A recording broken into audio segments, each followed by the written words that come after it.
Welcome to The Last Word, brought to you by Montgomery Bank. I'm David Jenkins, joined by Chris Manti-Te'o-Popst. Like New Jersey? Sure. Notre Dame, baby. Football season. It's football. Football season is finally here, and we're going to talk some football. Yes. Practice is underway. Mm-hmm. We've got teams hitting the field, and we got the Sykes field in our background. Mm-hmm. They're getting ready for their first game, and we're itching to go, and we're ready. Definitely. We're ready for some football. Have been since the end of last season. So first, what are some teams to look out for this year? I think there's no question that Jackson's at the top of that list as far as being the best teams around here. Close second, I think, is maybe Cape Central. They returned some of the more dynamic players from around this area, and they also added another dynamic player in Peyton Montgomery from Chaffee, which Charlie Montgomery, excuse me. It's Peyton Montgomery is the younger one. Charlie Montgomery graduated. He's screwing me up, Jinx. Peyton Montgomery. Keep me on your toes. No, you're actually knocking me off my toes. Anyway, Peyton Montgomery, he's now at Cape Central. You tie him and Al Young together, and all the number of athletes that they have at Cape Central, they have a dynamic chance of making some noise in Class 4. And, of course, Jackson with Dante Vandeven, they're stacked. They're always going to be stacked. They got most of their line back. Preston Hobeck is back. He's one of the anchors of that defensive and offensive line. It's going to be exciting football in the north. Now, when we travel down south, this might be a little different a problem, except for Caruthersville. Right. Well, in Caruthersville, they're you don't really know this year. They lost 7 starters on both sides of the football. They lost their big guy in Daryl Monroe. Yeah. They have a new coach. So, they have talent. Don't get me wrong, they have talent. But this year, you kind of look at them like, well, this may be a year you can maybe get them. If you're Malden, you're kind of looking at them. Malden's got Chapin Riley back at quarterback. They've got the Jermond Robinson, the running back there, who had an outstanding season last year. They have a lot of guys back. They went to the Mizzou camp and played against a lot of larger schools over the summer and did very well. So, they have their eyes set on Caruthersville. I'm not saying they can get them, but that's going to be a very interesting storyline as we go through the year. And, how will Caruthersville respond to the new coach, and can Malden, improve enough to knock them off, because they've dominated Class 2 around here for a long time. They have, and Malden lost to Caruthersville twice last season in very lopsided losses and I think Caruthersville put up 60 points in that playoff game.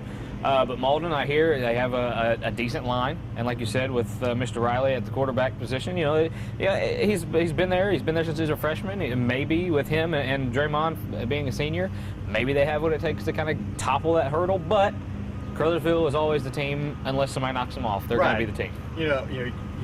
Got to take the crown from the king, so to speak, and they've owned that crown for a while.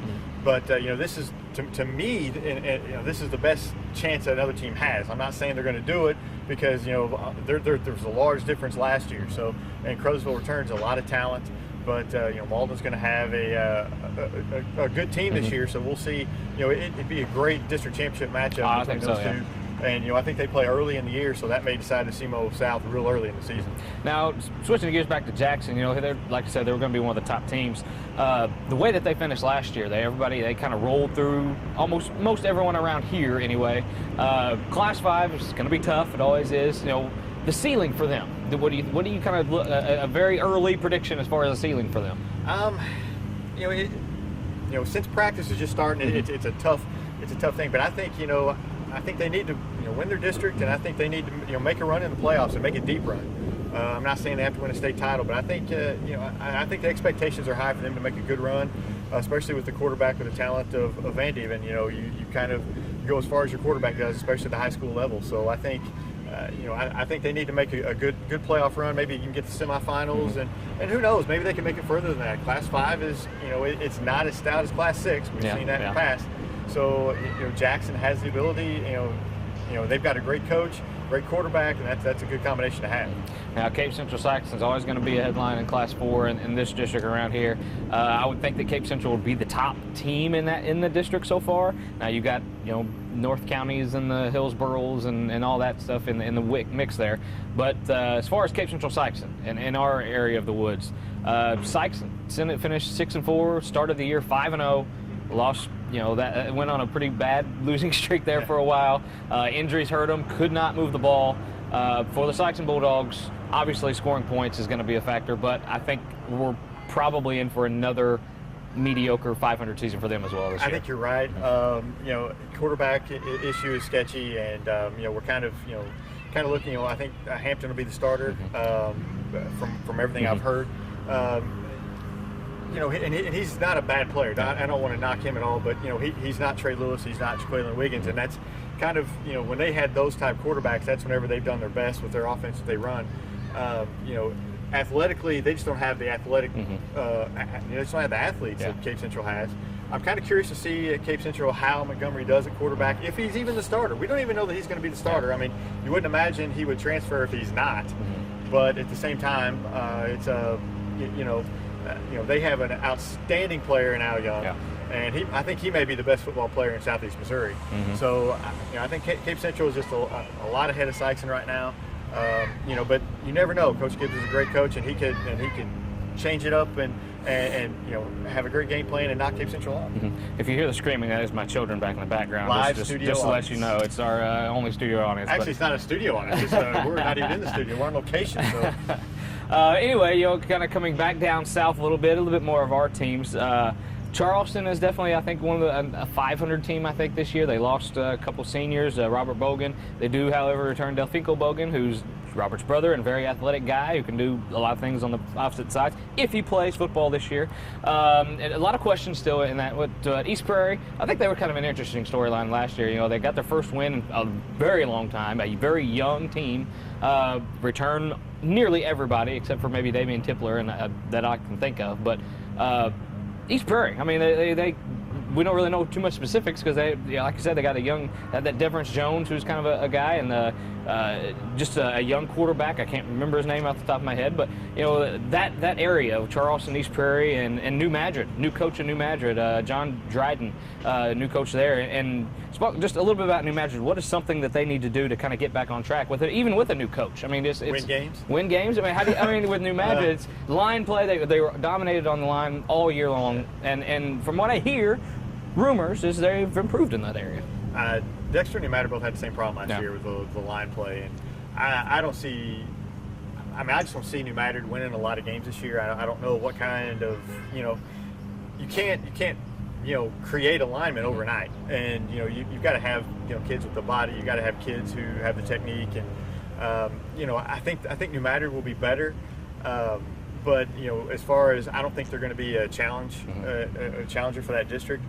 Dexter, on the other hand, they might. You never know what Dexter can bring. St. Genevieve, I would assume, is going to be the class of that district. It usually is. But Park Hill Central lost a lot from last year. They had a great defense, but they lost a lot of seniors. So that district is there for the taking. If Dexter and New Madrid, Dexter with their second year in that offense, it's a hard offense to learn, and they've worked with it all summer. I expect a lot better things from Dexter. I've heard that their line play has also improved. Proof is in the pudding, so we'll see here in a few weeks. But again, you don't just create linemen from us. You got to have bodies. You got to have the size. You got to have the technique, and I don't know if they've got enough. But I think Dexter may be a little bit further along than New Madrid, and I think Dexter might actually challenge for a district title this year and a conference title. I mean, speaking of Dexter, you can't go without mentioning Peyton Pollock, who was tremendous when he had the chance to be last year. He faced the dirt more than he did to the opponents. But I think Dexter coming into the season, they're one team that they have to kind of have a good season. I think that they need to post at least a 500 record, possibly even more. I'm not saying, like you said, district title or bust. I'm not saying anything like that, but Dexter's one of those teams where they just have to have a better season, have not so many lopsided losses and stuff like that. But as far as any other teams go, I actually think I don't think Sikeston's really in that boat. I mean, they've had their run, really. But obviously they'd like to have a good season. But I don't think they're a team that they have to have a good season. Is there any other teams that you think that is like that?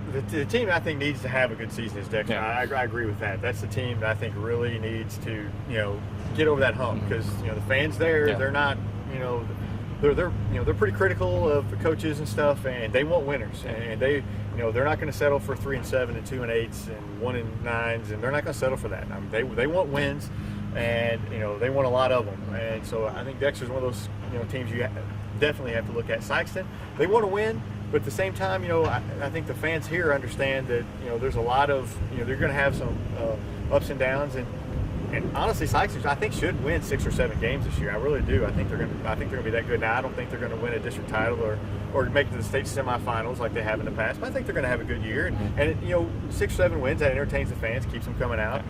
As far as anybody else, I don't know. You mentioned East Prairie earlier. I think fans there are wanting to see some improvement, which they saw some last year. I think they're wanting them to take the next step. Charleston, they're going to have a lot of freshmen this year, so it's going to be interesting to see. I think their fans will be, patient with them, with all the freshmen, and I think they have an outstanding look for the future, with as many young kids as they have. But outside of I think just your teams that need to have a good year, your teams we already mentioned is Jackson, Cape Central. Because there's a lot of expectations for both those programs. Now, on earlier shows, I know we talked about it. Your car trophy award winner right now, who is it? A very early, too early prediction for a car trophy. Right now, it's got to be Van Dieven, and I would say Malden's Robinson. It would be a number 2. Peyton Pollock maybe number 3. I think that'd be my top 3. I'd say Al Young is on the top of my list. Just watching him in the contact camp and stuff, he just has that ability to do whatever he wants to do on the field. I think he's the best player, but it always seems to go to a senior first off. It does. And secondly, you got to get him the ball. Peyton Pollock's a quarterback. Dante Van Dieven's a quarterback, and he's going to get the ball as long as he stays healthy. I think it's his to lose because he's going to put up numbers. He's just such a great athlete.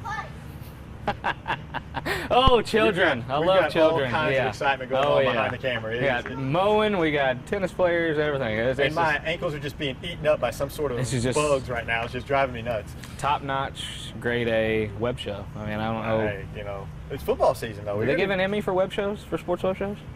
Oh, I think that they should. Yeah, they should. They should see us. But anyway, yes, Al Young I think is the top player.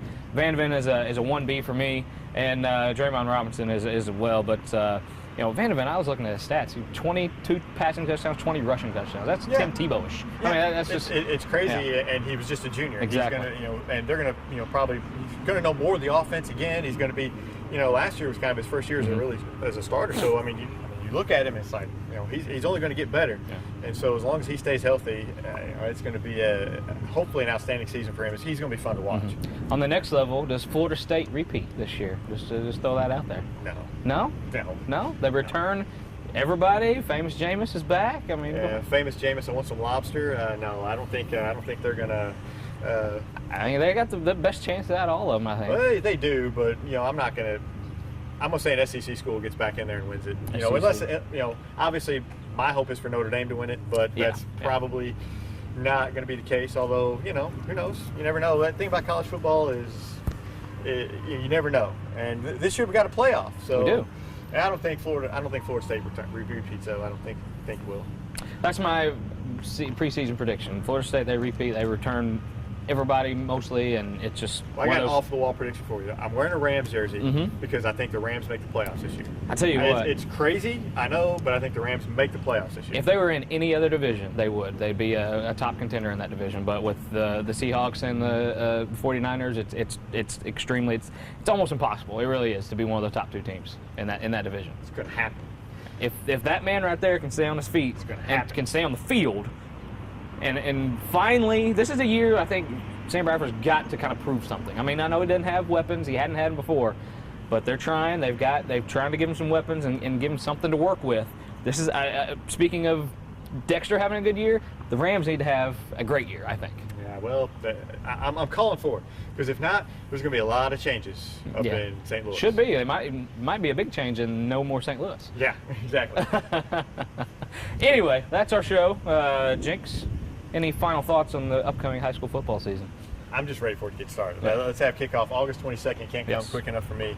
I can't wait. I love getting out here on Friday nights. I just love the smell of the grass. You come out here, and it's my favorite time of year, I'll be honest. I love basketball. Basketball is my favorite sport, but when it comes to covering stuff, football is my favorite sport to cover, and I just can't wait till August 22nd. It's going to be a great time. A lot of good teams. A lot of excitement, I'm sure, for our top teams, and we'll be seeing you guys on Friday. We'll be doing some shows and stuff like that. We'll be on the sidelines. Come say hey. I'm sure we're going to have a couple more shows talking about some football, including next week. Exactly. I'm sure we're going to talk about some football next week and up until the season it winds down. So we'll see you guys next week on The Last Word.